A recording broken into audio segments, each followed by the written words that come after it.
So this talk is entitled Emptiness. Less is more. No foothold. Take your choice. Mind is the forerunner of all things. We are what we think. All that we are arises with our thoughts. With our thoughts we make the world. Speak or act with an impure mind, and sorrow will follow you as the wheel follows the ox. Mind is the forerunner of all things. We are what we think. All that we are arises with our thoughts. Speak or act with a pure mind, and happiness will follow you as your shadow, unshakable. So tonight's talk is about emptiness, and it's actually the second one. I gave a talk last month about emptiness, and in case you weren't here, or in case you have forgotten what you heard that night if you were here, I'll start with a couple of main ideas on emptiness and then expand them a little bit so that hopefully tonight's talk can stand alone, that there'll be something of value heard. Last month the talk began with some questions. What is emptiness, particularly in the context of the Dharma? And what's its significance in the understanding of truth, of how things are? Third question, how might we explore emptiness to free the mind? So to explore how to free the mind, first we have to understand perception, how it works. How is thinking generated anyway? If we're talking about freeing the mind, how does perception work? So generally speaking, the sense organs, and I'll use the eye as an example, the eye sees a form, a material form, something visible, and consciousness arises. The mind registers the bare data that's coming in from what's just been seen. Almost simultaneously, we have a feeling something's impacting us, and it can be light and subtle, like a distant bird call, or it can be intense and overwhelming, like a nearby gunshot. So there's always a feeling tone associated with what is seen, and it's either going to be pleasant, unpleasant, or not really registers, it's a bit neutral. And whatever it is, pleasant, unpleasant, or neutral, it will color our likes and our dislikes. It will condition our likes and our dislikes. And then, once that's happened, what we do is we place this sense contact into a category that we've already created and used before. Bird call, gunshot. And this act of recognition or naming is automatic. This is perception that's happening at an automatic level. Next, what happens is that we begin to think about related experiences to this sense contact. So we might remember a bluebird feather we found on a trail while we were hiking, or a violent scene from a crime drama we've been watching. So our habitual tendency is to move from a direct sense experience, the automatic stage, into thinking about the experience. And this stage we term it volitional, because it's where we begin to encourage thoughts. We like to think. And the thoughts can run kind of wild. You know this, right? They can run kind of wild. You might even consider what happened to you tonight when you were meditating, or what happened to you yesterday or last week when you were meditating. Maybe you had an intention to focus on the breath. Yes, the breath. This breath in, this breath out. And then there was a sound. Maybe it sounded like a door closing. You weren't really sure. And then you said, "Who's there? I'm a little worried. What are they doing? Oh, it's the dog. Yeah, did I remember to get her some fresh water? Uh-oh. Oh, yeah, I did remember. Okay, so I'm confident. I really love water. Wasn't that fun at the beach last year? I wish my cousin hadn't come, though. She's so difficult. She's just irritating. So, sound familiar? Maybe not that scenario exactly, but something along those lines. So what begins as one felt experience, one sense contact, the sense organ of the eye, has now proliferated into a blizzard of thoughts about the past, about the future. What's next? So what's true that we know about this being human is that the accompanying flood of emotions does not dry up quickly. You know this, right? I can remember 25 years ago when I was teaching mediation. I always have to pause. Mediation, meditation, there's not much difference between those two words. When I was teaching mediation skills to people who wish to become mediators, we would talk about this phenomena of two people coming into mediation who have a conflict, seeing things from very different perspectives. Often they were couples who were divorcing. And the idea is often that ostensibly it seems as though it's about numbers and figures and time schedules and whatever. But what lies beneath that flooding of emotions outlives all the conversations about numbers and time schedules. And it's true for us as well when we're flooded by that stream of thinking that's just the monkey mind going from here to there. They do not dry up quickly. So now we're spinning in a stew that is really our own making, if you think about it. So coming back to those questions about what is emptiness, what's its significance in understanding truth. Last month I mentioned that emptiness is the quality of something being empty, like a jar or a field or the sky. To be empty is to be empty of something, as in the sky is empty of clouds.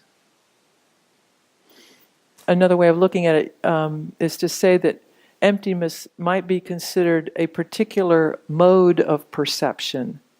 So it is a way of looking at experience through the sense organs, but this way of looking doesn't add anything, and it doesn't take away from anything, from the raw data that's coming in with the physical or mental event. So you look at the events in the mind and the senses with no thought as to whether there's anything lying behind that raw data coming in. And this mode is called emptiness because it's empty of the presuppositions that we usually add to experience in order to make sense of it. Usually we take something simple like the example I gave of just seeing something or hearing a sound or reading an email, and we add a whole lot of layers of thoughts to that experience. We have a tendency to cling to a fixed view about a subject or an object because it satisfies a desire for knowing or control or a wish for constancy or the safety of predictability. So we have a tendency to create the object, a solid sense of me, you, self, and other, when our lens of perception obscures what's true with this layering on of thoughts. For example, maybe you're sitting and meditating and maybe a feeling of anger toward your neighbor arises. And the mind may have some skill in saying, oh, this is the human experience of anger. But sometimes the tendency, if it's strong enough, is to identify with the anger and say, this is my anger, I'm angry. And often that's not the end of it. The mind continues to expound on this thought. He shouldn't have done that. Or, I'm really mad about this. And we begin to work it into the story of our relationship with that neighbor. Or to my views about when and where anger toward a neighbor is justified.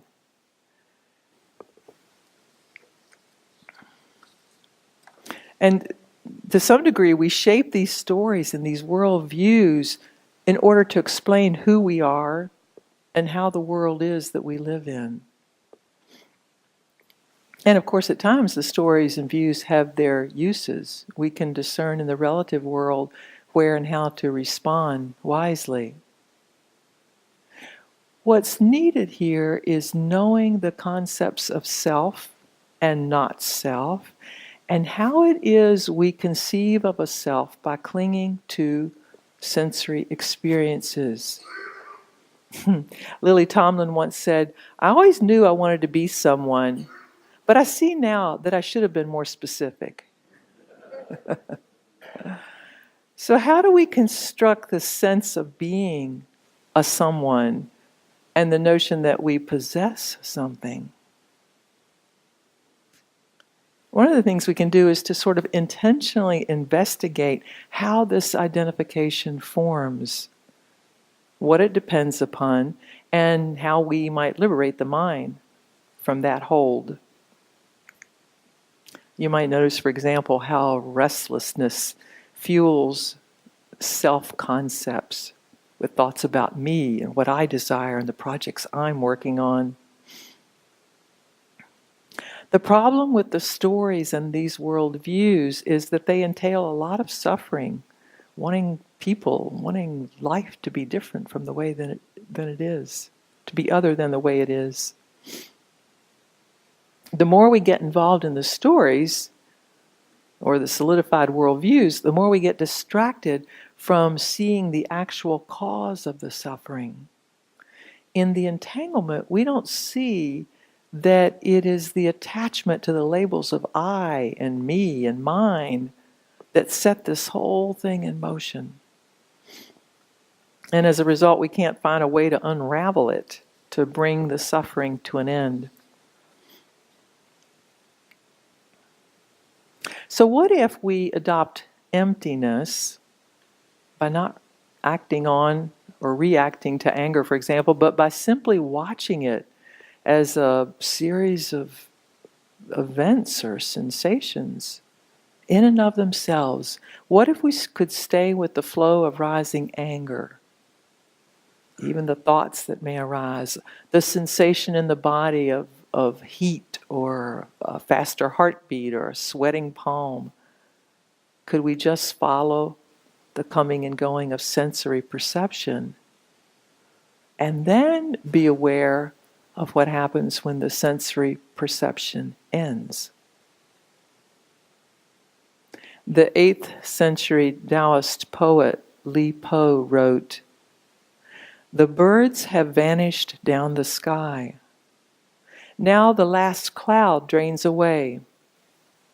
We sit together, the mountain and me, until only the mountain remains."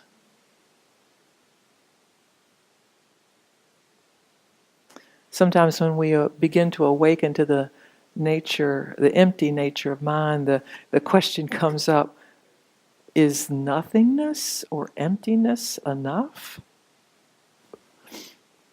Can we experience in seeing only seeing, in hearing only the hearing, in cognizing only the cognizing? We might see that the anger, for example, is empty of anything worth identifying with or possessing. Which again is to say that anger can serve a purpose. Anger can serve to wake us up, to rouse us to action, to respond to injustice or cruelty or unkindness. The difference here is the focus, it's the awareness of ongoing changes in perception, acknowledging what's present, not stopping it, not solidifying it, but responding to what's here now. And now what's here? So for each of us, we might ask, is the label I or mine necessary? Is it useful? Is it required for wise understanding or wise response? And what happens when you drop I or mine? Is there a sense of boundarylessness? I don't think that's a word, but boundarylessness. Joseph Goldstein once used the term no foothold to describe emptiness. Most of us would ordinarily find that term somewhat unsettling because we want a foothold. We appreciate predictability, knowing what the weather's going to be tomorrow, or where the toehold is if we're mountain climbing, or finding footing in our relationships. All of these are traction with predictability. And again, this is useful in relative life, maybe not so much in understanding the ultimate. If we begin to understand the habits of these preferences, the seduction of I am this, or I need that, or this is mine, then we see some spaciousness, that there can be a loosening, letting go of this thing that we're holding tightly to, identifying with perceptions about me, myself. And that loosening, that letting go, can be unsettling, even a little frightening. Guy Armstrong, in his book entitled Emptiness, writes, "The self is the main project that we've been embarked on for most of this life. It's the foundation of almost every choice we make and everything we do. It's the fixed point around which everything else revolves.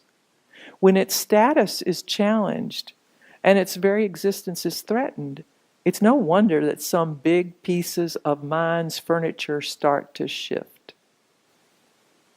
The lightness that comes from letting go of the self is usually felt as a great freedom, and at the same time, it can feel like a serious loss of ground. What will give meaning to our life when the I is not there? So we may choose to make some changes in life based upon that loosening, but there will be some sadness with the passing of the old habits. They were known, even comfortable, and sometimes we miss the kick that they give us. It's kind of a nostalgia for suffering. It can be helpful at this point to remember what else we know, which is that of our Buddha nature, our divine spiritual being. The nature of the mind is something like ground for our being, in relation to which all other things take their places. Circumstances come and go, the ground endures. Turning our attention toward this intrinsic nature can become our path. We see the boundarylessness of light that pervades our being.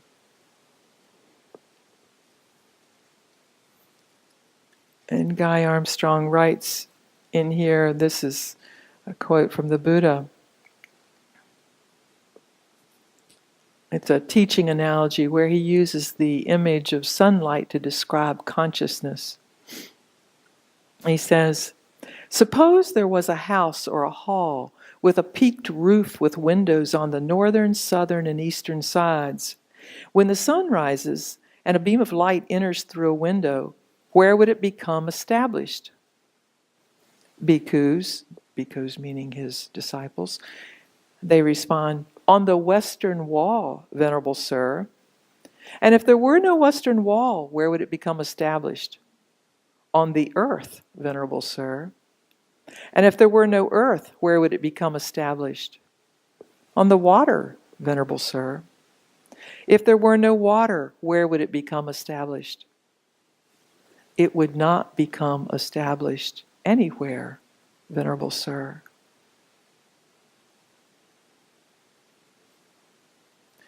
So, for consciousness to be unestablished does not require that the sunlight cease from shining, only that it does not land anywhere. The sunlight then pervades the empty space.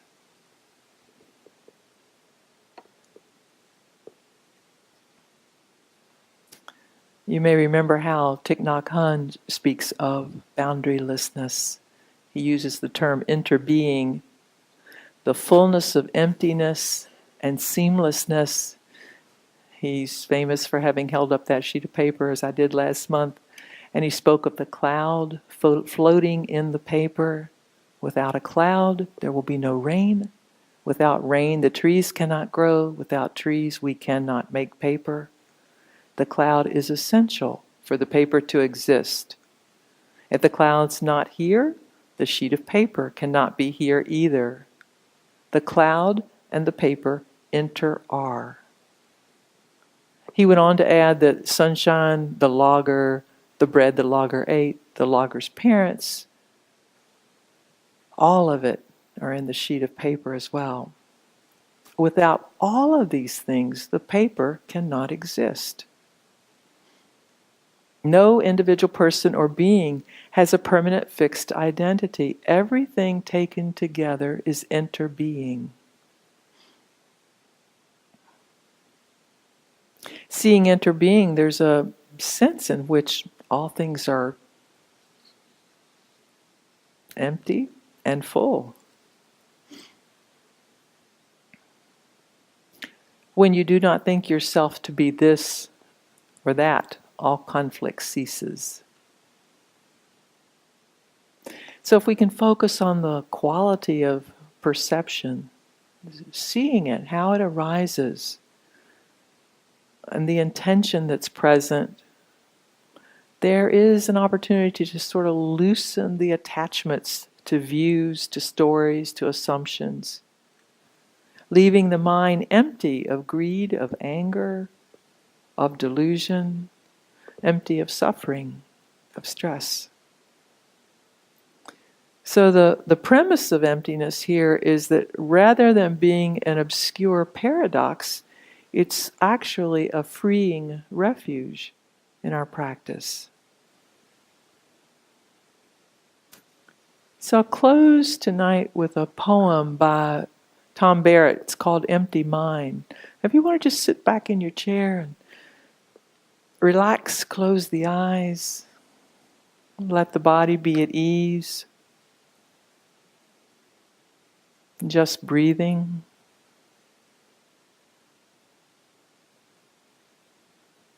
Aware of what's at the sense gates now. Letting all sensation flow.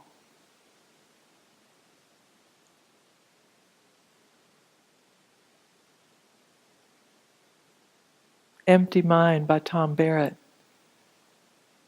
Writing about empty mind is not easy. When I have got it, there are no words. And when the words come, it goes away. Sitting in anger and fear, mind is full of the past and future. Images of catastrophes, big and small, jostle for a seat at the brain. Resentment, incredulousness, disappointment slide their way into heart spaces, pushing out loving kindness. Equanimity lies in pieces.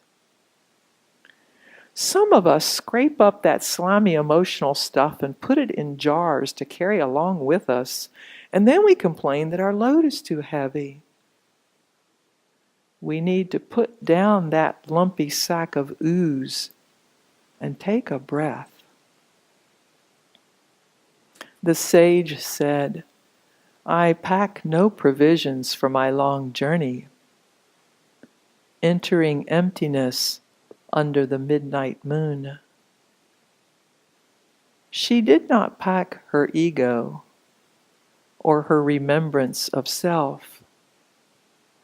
She carried no big plans or regrets of the past. Like a wise fool, she may even have forgotten to leave. While she sits in darkness, the moon travels the sky.